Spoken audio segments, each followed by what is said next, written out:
Kahapon mga kababayan, napanood po natin yung video nitong DDS na ito, kung paano po siya magtaray, magmaldita at bungangaan po si PBBM, tapos eventually humagulhol po siya ng iyak.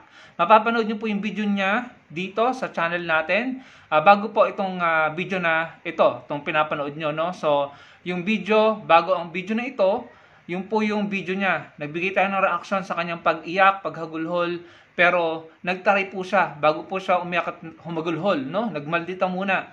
Ngayon po, eto na naman siya, nagmamaldita at nagpapaka-sarcastic, nagtataray na naman po. Gusto po niyang pag-resignin si PBBM at ipalit po si Sara Duterte, mga kababayan. Ako po'y kakampink, no?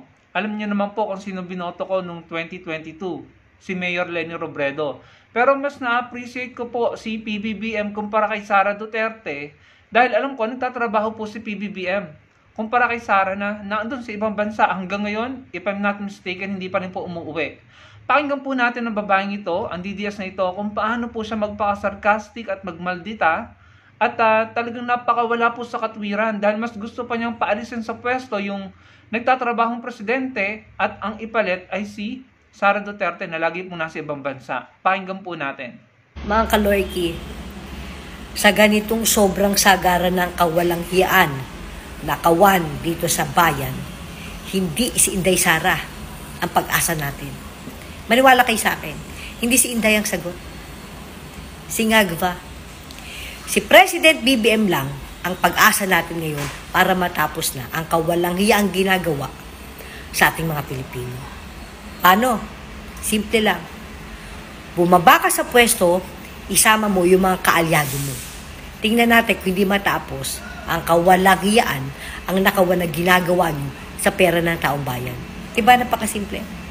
Kaya sabi sa inyo hindi si Sara ang pag-asa. Si BBM. Baba ka na. Baba ka na sa pwesto, isama mo mga kaalyado mo. Ganun lang kasimple yan. Narinig nyo mga kababayan? Narinig nyo po yung pagiging sarcastic niya? At yung pang-iinsulto po niya kay PBBM, ginagamit na naman po nila yung term na ngagba. 3 taon na po nilang ginagamit yan. Alam nyo, napaka-irrational po talaga at wala sa katwiran ng mga DDS na ito. Dahil tignan nyo naman po, ginagawa naman po ni Pangulong Bongbong Marcos yung best niya. In my opinion yun ang nakikita ko bilang kakamping.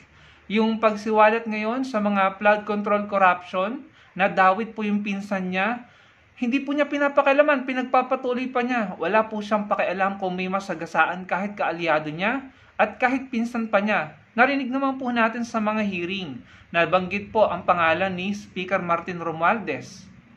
Pero pinatigil ba ni PBBM ang investigasyon? Hindi. As a matter of fact, nagbuo siya ng independent commission or independent investigating body na mag-iimbestiga sa korupsyon sa flood control. At ang napili nga pong dalawa, sa pagkakaalam ko, dalawa sa mamumuno sa investigasyon na yan ay si Mayor Magalong at yung dating DPWH Secretary ni President Pinoy Aquino, si Secretary Singson. Pwede nyo naman pong i-double check, no? Ayan po. So, sa makatuwid, nagtatrabaho po yung mama, si PBBM nagtatrabaho. Pumupunta pa nga siya, actual na pumupunta sa mga lugar kung saan nakita yung mga substandard and ghost flood control na hindi talaga ginawa.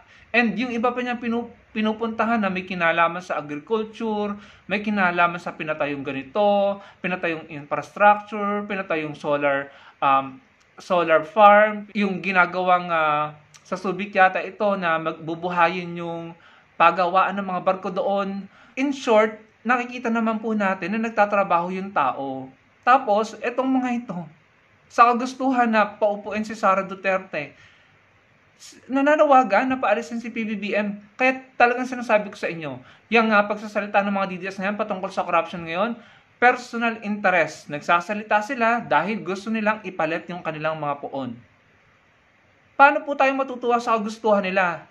Kapag umalis po si PBBM sa pwesto or mapaalis nila sa PBBM sa pwesto, ang papalit si Sara Duterte. Alam naman natin na problematic si Sara pagdating sa confidential fund. And hanggang ngayon, sa pagkakaalam ko, hindi pa rin siya umuuwi. Parang siya nagtatrabaho bilang Vice President, mga kababayan. Sagutin nyo nga ako dyan sa comment section, paano nagtatrabaho si Sara Duterte bilang Vice President? Hindi niya pwedeng sabihin sa akin na tinatawagan niya ang kanyang mga empleyado At inuutusan niya ang mga ito, online, ano to? Work, hindi natin matatawag na work from home yun eh. Work from the Hague yun, kasi nandun siya sa Hague. Tapos, online chat lang sila or tawagan ng kanyang mga inuutusan sa OBP. Hindi ganun. Hindi nakatanggap-tanggap yan. Kahit pa sabihin, naunawaan natin na nandun yung tatay niya, nakakulong, no? Pero hindi lang naman siya sa Netherlands pumupunta eh. Pumunta siya sa Malaysia, sa Australia, sa Japan, pupunta yata siya ulit sa Kuwait, sa Dubai, if I'm not mistaken. So doon ba nakakulong yung tatay niya? Tsaka yung ginagawa niya hindi na official visit eh. Personal visit na niya. Makikita natin pag nandun siya sa mga bansang yon, may pagtitipon sila, nagpo-protesta, nagrarally. Ano to? Hindi yun parte ng trabaho ng Vice President na mag-organize ng pagtitipon. Hindi na nga po natin yun kino-call out, hindi na nga natin yun isinusumbat sa kanya. Hindi na nga tayo nagre-reklamo na lagi ka naandyan sa ibang bansa habang dito may mga problema na dapat mong i-address bilang Vice President ka. Si BP Leni, hindi naman ganyan nung Vice President si Mayor Leni Robredo. Pumupunta siya sa liblib na lugar ng Palawan, sa Bicol, sa Zamboanga, Sibugay, sa Marawi, sa Sulu. Makikita niyo po yung mga pictures niya dun sa page ni Attorney Leni Robredo nung Vice President siya, yung mga pinuntahan niya na mga liblib na lugar na pinagawa nila ng mga solar panel para magkaroon ng kahit papano kuryente, pinatayuan ng mga classroom, namigay ng mga fiberglass na mga bangka, at binuhay yung mga bakawan sa Zamboanga, Sibugay, sa Sulu yata, yung Weavers of Hope. Marami po, kalkalin nyo lang yung page ni Mayor Leni Robredo nung Vice President pa siya, at yung online na platform nila nung Vice President pa siya. Pero tignan nyo naman yung ginagawa ni Sara Duterte. Ang inatupag na lang niya yung tatay niya. Habang naiintindihan natin na nandun, nakakulong yung tatay niya, pero sobra naman na tagal na naandun siya. Most of the time, naandun na siya. And then, kapag magpapa-interview siya, ang interview niya against pa sa admin ni PBBM. Puro negative pa at pagbatikos. Pero ang tanong, nakakapagtrabaho ba siya na maayos bilang Vice President dito sa bansa natin? Gayong lagi siyang wala dito sa bansa natin. Tapos maririnig mo ang mga DDS na ito, gustong patalsikin yung nagtatrabaho, yung presidente natin na nagtatrabaho, at ipapalit si Sara Duterte. Saan ka nakakita mga kababayan ng ganyang uri ng mindset, ng pangatwiran? Hindi na po katanggap-tanggap ng ginagawa ng mga ito. Puro na lamang Duterte ang laman ng utak nila. Nasipang Duterte lang magaling at pwedeng mamuno sa bansa natin sa Pilipinas. Wala nang iba. Samantalang nagtatrabaho naman si PBBM, puntahan nyo rin yung kanyang FB page, kalkalin nyo, makikita nyo yung mga pinupuntahan niya at yung mga ginagawa niya. Yung pinuntahan niya sa Cambodia dahil meron siyang official visit doon or trabaho din ang pinunta niya doon. At yung pinunta niya sa ibang bansa, trabaho. No? Tapos sasabihin ng mga ito, nagpapakasarcastic, umalis, si PBBM ang problema kaya dapat umalis na. Ano yun? Mga kababayan, tama ba yung sinasabi niya? Tapos hahagulhol ka kahapon. Hahagulhol ka dun sa live mo dahil habag na habag kayo sa sarili nyo. Dahil hindi kayo nasusunod. Hindi nyo hawak ang kapangyarihan. Yan ang iba talaga mga kababayan. Iba po talaga ang karakter ng mga ito. Ang tingin nila sa sarili nila, sila lang yung tama. Sila lang yung magaling at makakapag-ayos ng problema ng bansa. Naging presidente yung poon nyo sa loob ng 6 na taon. Natapos ba niya ang mga problema ng bansa? Sandamak mga kan-joke, murahan, bastusan noon. Malala rin, kung ako tatanungin nyo, yung corruption noon sa DPWH, sa flood control, sa tingin ko, walang napanagot. Meron bang napanagot? Nabulat-lat ba yung mga issue ng DPWH at flood control noong panahon niya, kagaya ng pagbulat-lat ngayon? Ito nga, yung mismong anti-corruption, si Grego Abelica ang nagsabi, 50% ng pondo ng bayan ng DPWH ay napupunta sa corruption. Ayan, sila mismo, may findings sa ganyan. Pero ang tanong, sino napanagot nyo nung panahon nyo sa DPWH? May mga engineers ba na napanagot na kulong? Na bulatlat, nalantad ang pangalan sa publiko? Mga kababayan, tapos ito may mga ganito. Hindi lang po siya ang kumukuda ng ganyan. So, napaka-unfair nyo mga DDS. Si Speaker Martin Romualdez na dawit na. Pinatigil ba ni PBBM ang investigasyon? Si Mayor Magalong at saka si DPWH Secretary ni President Pinoy ang hawak ang dalawang mamumuno sa investigasyon. Meron pang iba. Sana nga si General Torre makasama. So, wala pong silang sasantuhin dyan.